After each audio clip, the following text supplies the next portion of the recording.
Hello everybody, welcome back to Madden 2002 in the Cowboys franchise mode. We are here in what is essentially going to be the last game of the season. It's the last one that we're going to watch, and it's our final game, final divisional game against the Philadelphia Eagles. Final division game, period, and also our final game against the Eagles as we played them earlier in the season. If you want to go back and watch that game and see how that all transpired in Philadelphia, we are at home once again. We've been watching a lot of home games this season. I think I tried to typically do away games because I just think it's more fun to see different stadiums. But we've gotten quite a bit of home game action in year number 2, which is fine. But it's not so fine for the fans because we're losing a lot of them, as we're just losing in general. And we have an unnamed player coming out of our tunnel. That's how you know things are in a rough spot. So the chance to fire this young head coach and GM tandem are ringing through Texas Stadium, but we're going to see by the end of this video if Jerry Jones is listening to them. He doesn't typically like to listen to fans or the media, as we know, in real life. So who knows? Maybe we might get an opportunity to get a third crack at this Dallas Cowboys roster, which started off to be a humongous disaster. Most of the names that you're seeing come out of the tunnel are names that we've added to try and stop the bleeding here. But in what is already now clinched our second straight losing season since taking over, going to need some major change. We don't even get any kind of change in the first quarter against the Eagles, both teams essentially with similar records here, but we have the tie.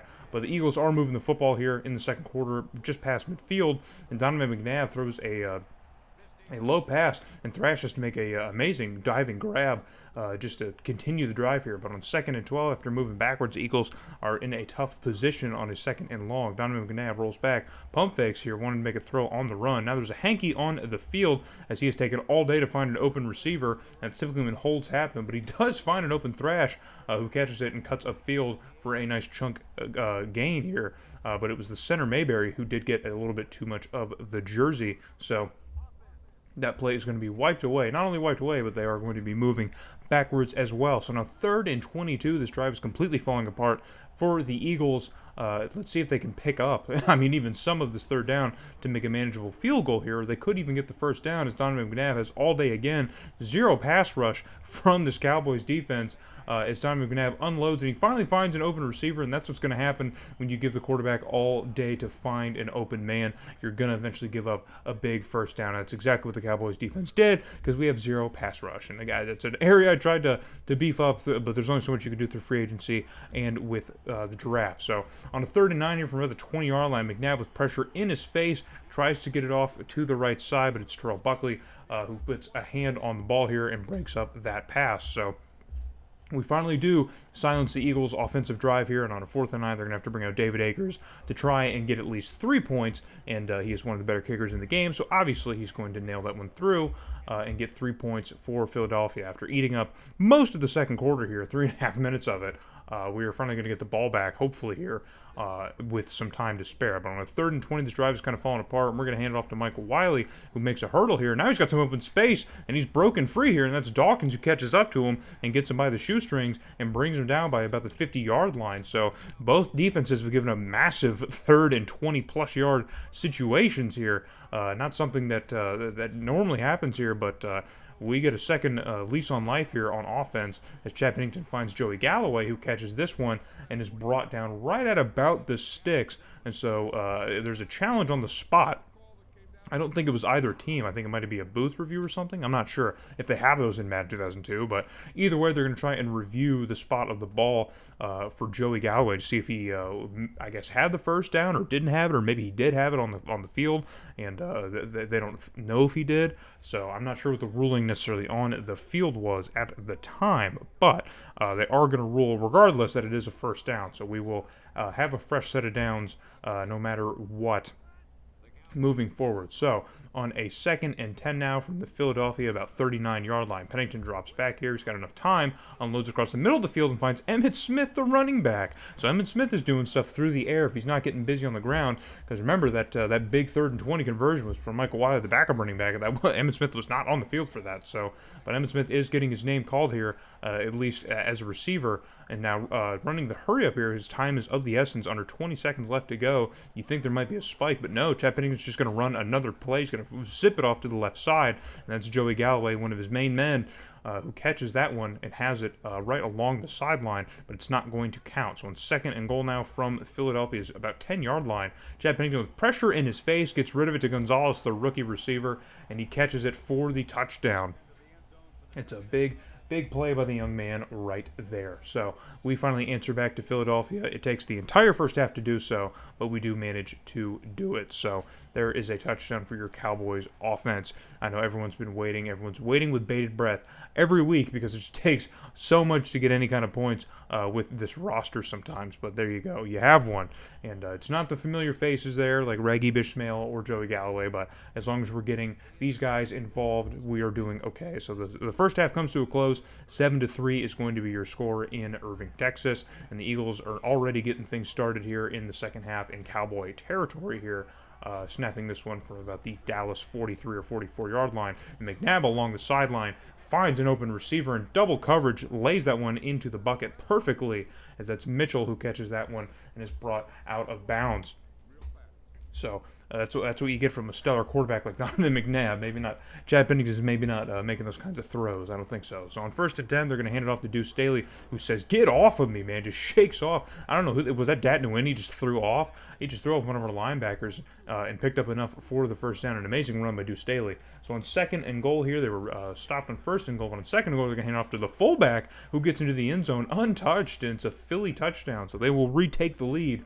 As pending the extra point, they will take a 10-7 lead here, at home, at our home. So we need to answer back now with just a little bit of time left in the third quarter. On 1st and 10 from our own 22-yard line, Chad Pennington drops back, and there's pressure off the edge immediately, and Chad Pennington fumbles the football as 2 edge rushers come right off the sides here and get right on home to Chad Pennington and bring him to the ground. He lost the ball before, he really got wrapped up. So the Eagles are going to get prime real estate here off of the strip sack.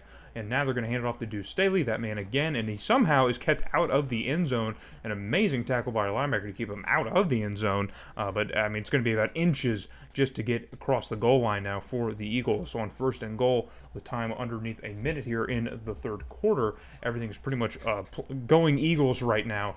As Donovan McNabb rolls out here and finds a wide open tight end in the back of the end zone for the second Eagle touchdown here in the third quarter. So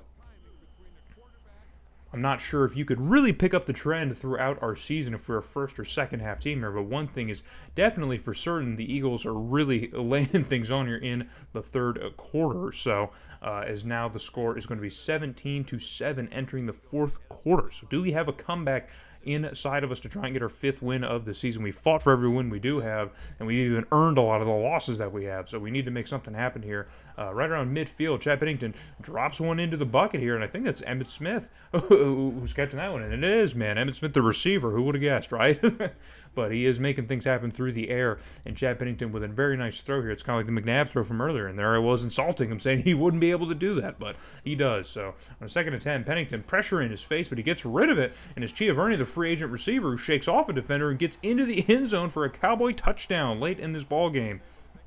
And that was a very difficult play to make, as Chad Pennington gets plastered off of the throw here. I don't even know how he got rid of the football. I mean, just within seconds, man, about another half second, and that would have just probably been a sack or maybe even a fumble. And Chiaverni makes that catch. Not only does he make that catch, very contested, but just very dangerous, very dangerous. He manages to get into the end zone. Nice play by Chiaverni. So on 3rd and inches, the Eagles have a chance to kind of ice this game with a first down, and Deuce Staley doesn't just get the first down; he gets plenty. He gets plenty more than that. So that was out of the 2-minute warning. So now we're going to have to start burning pretty much all of our timeouts to stop the Eagles. But we have another opportunity here with a minute and a half, just under a minute and a half, on a 3rd and 1. If we can stop them here, we'll at least get the ball back with maybe 30 to 45 seconds left to play some offense.